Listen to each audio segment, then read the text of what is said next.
Alright, natin ko na sila Awi and si Fino. And look, this is the same shirt. This is just a continuation of the vlog before this vlog. So ngayon nandito ako sa Pasay kasi mamamalengke muna ako before I go home para diretso na hindi ko na kailangang pabalik-balik. And I'm doing this kasi it's just a simple dream of, eto sabihin ko yung Paris kasi meron ako isang cart ngayon. So ang gusto ko is maging dalawa siya, maging tatlo, maging apat, maging lima, because it's gonna be a very big help financially, and gusto ko siyang tutukan. So yun nga lang, kapalit nun of course mapapagod ka, yung mga sacrifices na kailangan mong gawin. Katulad nito, instead na uuwi na lang ako, matutulog. Pero if I really want that to happen, these are the kinds of things that I have to do, I have to work on, and I cannot turn my back on that kind of dream that I have.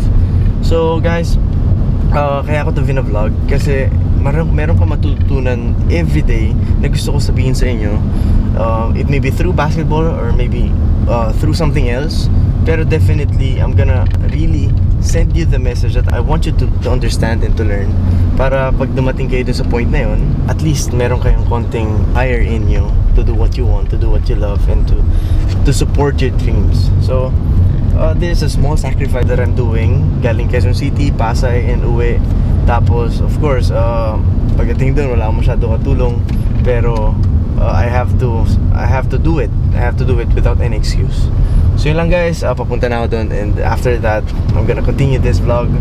Pero hindi ako makakapag-vlog doon kasi ako lang magbubuhat, tsaka si Rene, which is siya yung nag-video ngayon. So I'm gonna see you later doon sa bahay. Bye guys.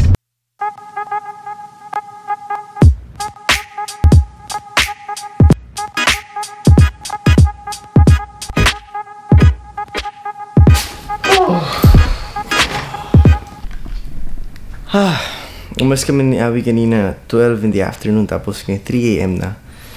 I'm so tired. And again, this is a continuation of the vlog before this vlog. So para mas maintindihan mo yung buong story kung ba't pagod na pagod ako, I suggest you watch the vlog before this vlog. And I'm so tired, as in wala pa akong maayos sa tulog, pero masaya ako kasi ang dami ko na-accomplish, naging productive yung araw ko, ang dami ko nagawa, ang dami ko talaga nagawa. Pero kailangan ko muna matulog kasi bukas, yun nga, pupunta na kami ng Baler. Kahit napagod ako, I'm still excited kasi I know something fun, something, I don't know, pero it's gonna be pure emotions, pure happiness few days from now. I'm really excited.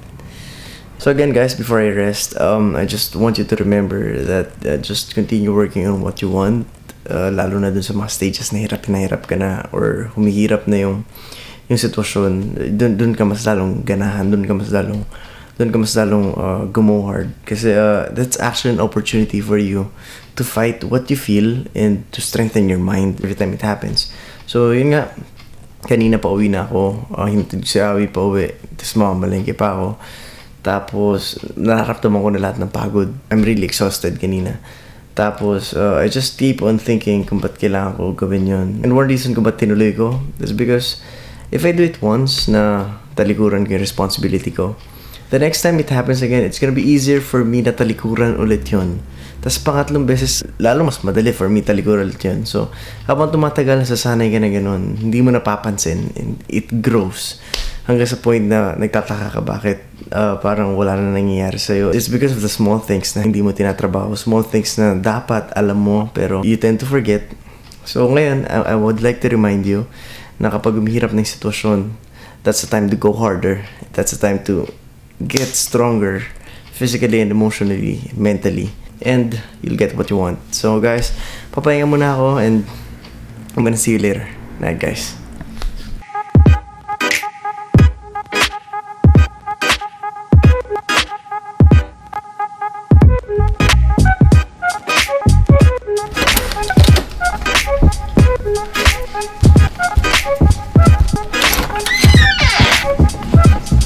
Hi!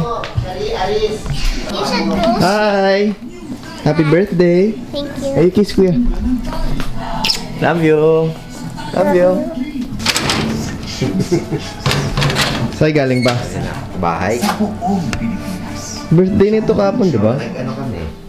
Tagaytay, di ba? Oo, Tagaytay. How old are you? 9. 9? Love you. Wala akong luto. Bakit? Meron diyang konting isda. Luto ko sa'yo. Sige nga, check natin, mami. Ito, isda. Oo nga, yan na. Kasi ang isda eh. Ito, gulay. Kumain ka na lang. Masarap yan. Mami, wala ako buong week, ah. Nasa Baler kami. Oo. Linggo hanggang linggo. Okay? Sige. See you Ano? next week. Sige, may ako na yung isda.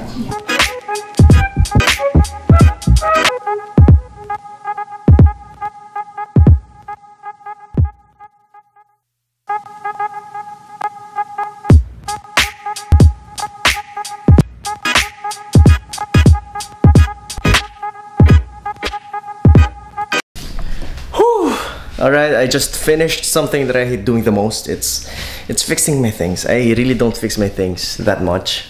Yung mga gamit ko pag tapos ko gamitin, tatapon ko lang sa closet, tatapon ko lang kahit saan.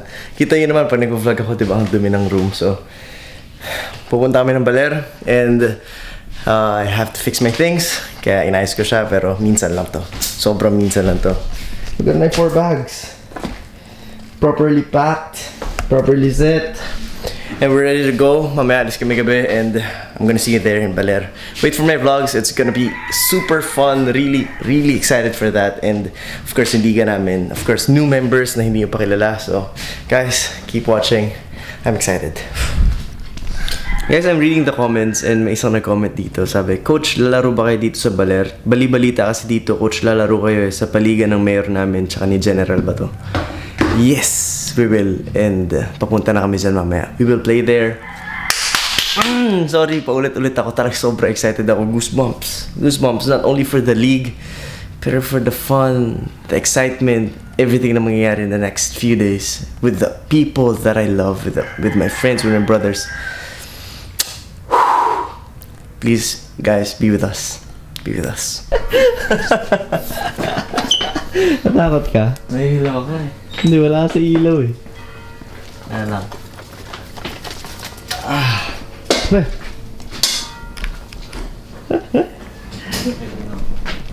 Ano, natakot ka?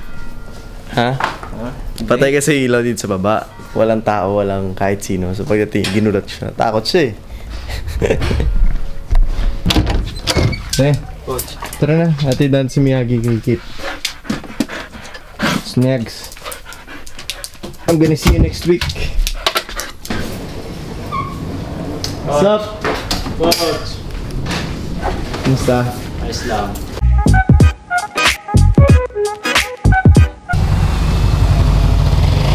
What's up, Hi, Jake? Coach. Kamusta? What's up? Bumalik ka agad ah. Oo. Ano oras tayo alis? Mga itoklak ha. Oo, sige. Sige. Alright, hatid ko muna si Miyagi kila Kit. Si Kit yung student ko before for 3 years. Kit is very talented, sobrang skilled, sobrang galing. Unfortunately, na-injured siya last year. So, andun siya sa stage na nagre-recover. Pero kahit gano'n, I cannot give up on him. Kailangan ko siyang i-update every time para at least yung improvement niya tuloy-tuloy. So, if hindi mo pa kilala si Kit, makikilala mo siya ngayon. Pero, papunta muna kami doon and we'll see you later, guys. Alis na kayo? Mamaya mga 10. Ay, mga ano na yun. Pa-after namin, pagbalik ko galing Baler, ensayo na tayo. Love you pa.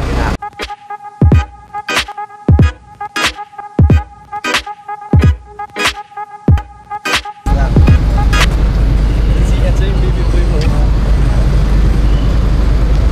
Pinag-express kumain. Tagal mo kasi. Tagal mo yan ha? Oo. Noy, vice ka. Guys, ito si Kit. Pakilala nga. Ako nga pala yung bata ni Kuya Matt, yung anak niya.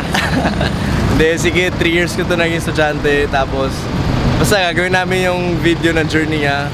Tapos ngayon injured kasi siya eh. So, ensayuhin muna namin unti-unti hanggang sa makarecover siya. Pero sa ngayon, kung ano lang yung pwede niya gawin. Basta stay committed sa pangarap niya until the end. Nga pala, guys, meron kami mga training vlogs, training episodes sa mga susunod. It's gonna be very special. Tapos pag nag-start yun, lagi nang kasama to si Kit sa mga training vlogs. So abangan nyo yun. Magiging exciting yun. Magiging exciting. Paano? Una na kami, Kit? Sige po, Kuya Matt. Ingat. Oh, sige, ingat ka. Okay. Ingat kayo kayo maba. Si Kit yun, nakilala ko siya 2014 and he's really talented. Tapos yung high school siya, actually bulakbol siya. Ilang beses siya na-kick out. Tapos yung typical kid na gustong puro gimmick, puro inom. Tapos nung simula tumira siya sa bahay namin, everything changed. Yung vision niya, yung pangarap niya, yung kung gaano niya kagusto yung maabot yung mga dreams niya, yung mga goals niya. It changed, everything changed. So ngayon nandun sa Perpetual, he actually played for NCAA 1 season. Kaya lang kalahati lang ng season yung nalaro niya. Tapos hindi ganun kaganda kasi galing siya na injury. So ngayon nandun pa siya sa stage na recover siya. For me, kahit naman anong klase nung naging result nung first NCAA season niya, for me it's actually a blessing dahil doon sa lahat ng pinagdaanan namin. So ang goal namin ngayon is makabalik siya from injury, which is very important. Tapos habang nandun siya sa stage na yun, tatrabuhin ko yung ibang part ng skills niya. And isa lang lagi ko sinasabi sa kanya, you cannot always embrace the fact na injured ka. You cannot always embrace na hirap ka. I mean, kadalasan kasi pag na-injury yung player, gagawin nila madalas na excuse yun, or masyado nilang paninindigan na injured sila to the point na hindi na sila tatrabaho. Which is, actually, you have lots of things to discover, lots of things to do, lots of things na pwede mo magawa kahit na injured ka. So yun yung lagi ko sinasabi sa kanya. So ngayon, kahit injured siya, ACL, masakit yung tuhod niya, we can actually do lots of things. We can actually do lots of things. And mako-cover yun sa mga susunod na episodes, sa mga susunod na vlogs. So panoorin nyo guys, it's gonna be very exciting. It's gonna be very big help for you. So yun lang. Pero for now, focus muna ako sa baler namin. Hindi ko pa rin maintindihan pero yung excited pa rin ako. Sobrang excited pa rin ako. We'll see you there guys.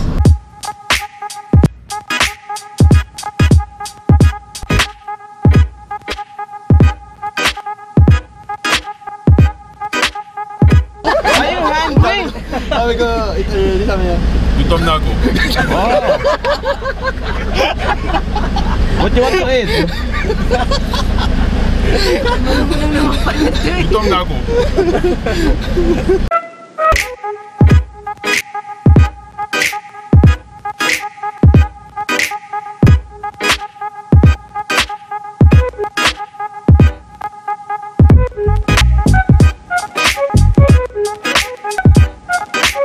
Jello yan. Ano meron? Wala akong makikita ko sa lalahin sapatos mo eh. Be. Yun! Oh, ayos lang? Normal sa kanya pag-ayos. Hey bro! Bro! Agad? Albus. Aldus! I want to meet you, Boss Mark. Boss. Sekretary by Coach Mab. Basta yun na yun. Ano? Pass. Alright, the gang's complete. So ready na kami maglaro and pumunta sa baler. So sila yung sinasabi ko na members ng Mavs na hindi ko pa na-introduce sa inyo. And sila yung madalas ko kasama kapag dumadayo, naglalaro, iba-ibang lugar. So iba yung sila Christian, tinuturuan ko, students ko. Pero pagdating sa dayo, most of the time, sila yung kasama ko. Si Bebe, si Jello, si Nomer, si Jake. Tapos yung negro naman, actually hindi ko siya kilala. Kaibigan siya ni Jello na ngayon ko lang siya na-meet. And pero guys, again, all of them are friends. Sila Christian, lahat. Iba lang talaga yung kasama ko pag dumadayo. Pero lahat kami as one, as a group. And mag-ready na ako, alis na kami.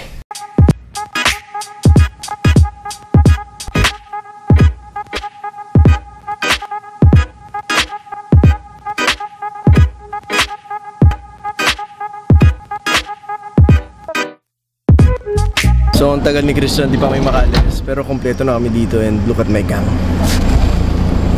Wala yung may pangalan yun. Wala yung pangalan. Wala yung tumata? Mukhang handang-handa na itong maglaro. Seryoso. So excited na ako magpunta doon. Tagalan ni Christian.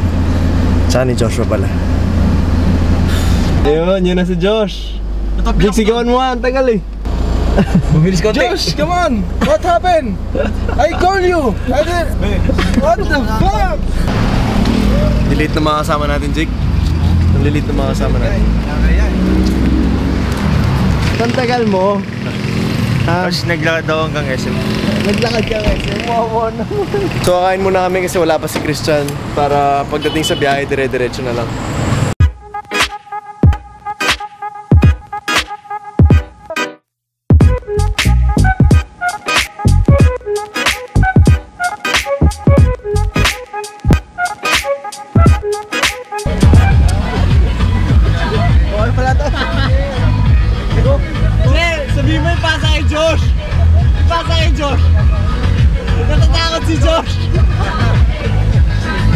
Diyan, sabihin mo yung pasa kay Josh. Yan, Josh! Sabi mo siya, Josh.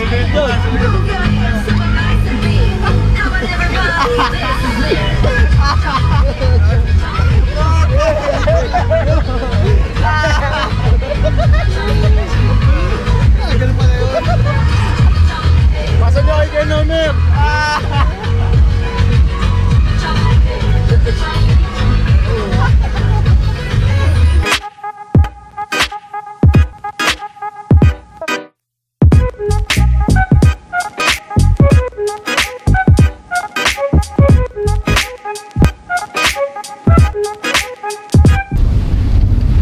Guys, nakatakot yung dinadaanan namin ngayon.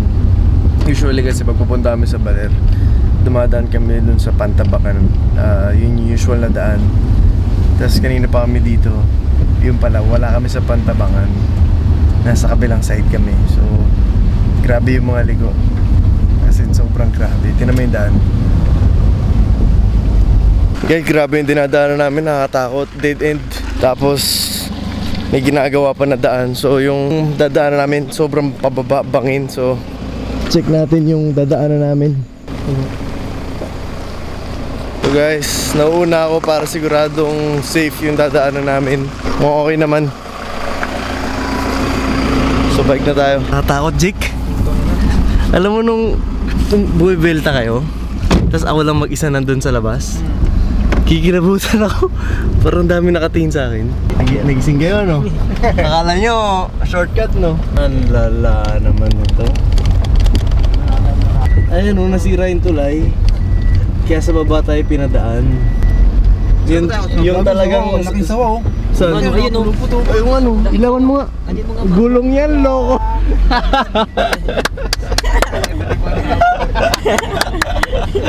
Landyang. Gising kayo, ah. Gisingin ko yung Waze, sireklamo ko pag uwi ko Manila. Tapos dito kami dinaan.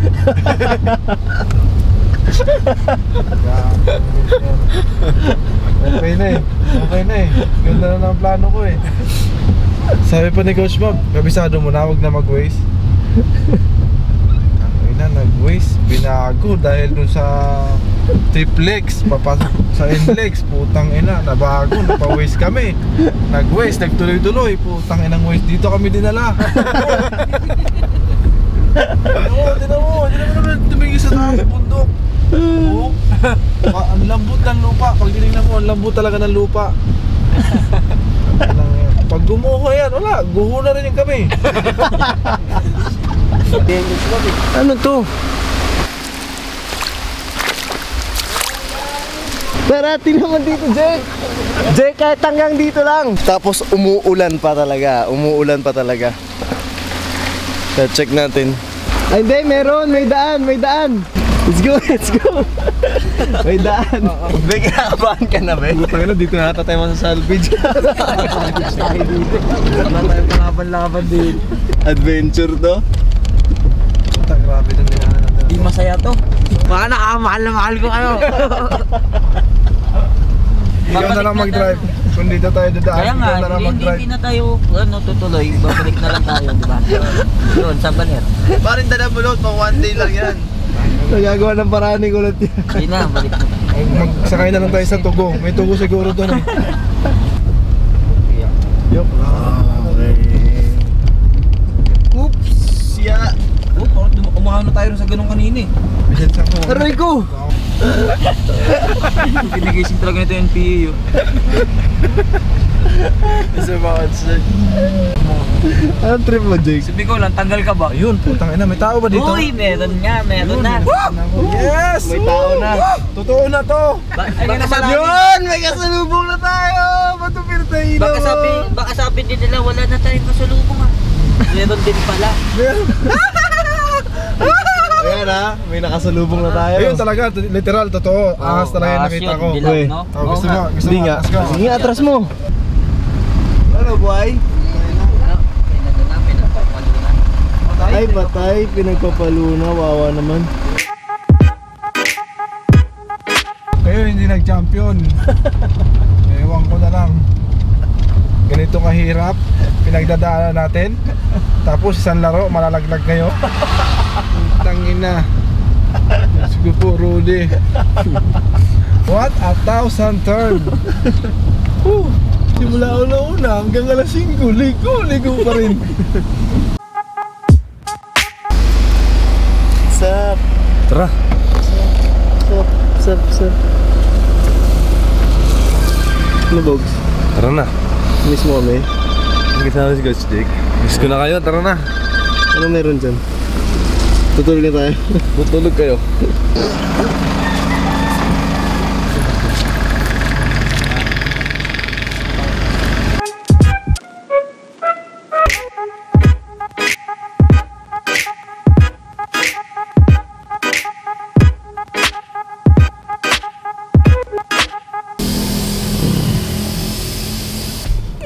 Hi guys, dito na kami sa Baler.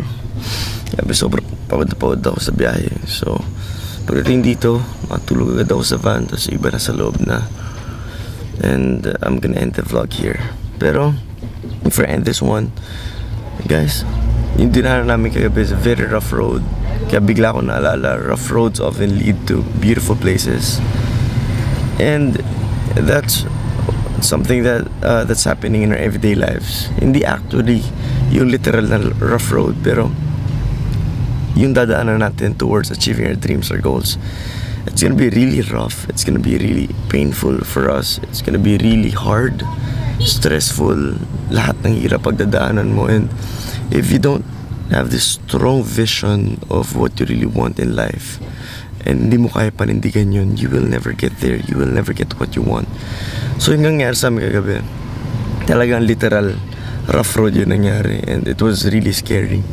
Pero dahil sa kagustuhan namin talaga makapunta dito, and we really have a strong mindset na gusto namin makapunta dito, tumuloy kami.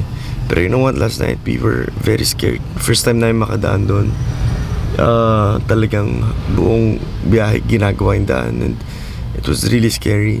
Pero nga, tumuloy kami. Though meron kaming at the back of our minds parang gusto namin bumalik, pero tumuloy kami, and now we're here. We're ready to play. We have all the time to enjoy, make memories, have fun. So guys, yun lang lagi natin tatandaan madalas in our everyday lives towards achieving our goals. We always unconsciously back down when it gets hard, pero daanan mo yun. Daanan mo yung rough road, daanan mo yung hirap, daanan mo yung sakit, daanan mo yung pain, hanggang sa maging manhid ka. And guys, you will get what you want. One day you will get there. You will get everything that you want. So yun lang guys, panoorin mo ang next episodes. Hindi ko alam ano pwede mangyari, pero alam ko lang masaya to. May liga kami, may laro kami, andito kami sa Baler. So it's gonna be magic. I don't know, pure fun, pure heart, pure emotions. So guys, this is Coach Mav. Pasok na ako sa loob and wait for my next episodes. I'm gonna see you again, and God bless you all.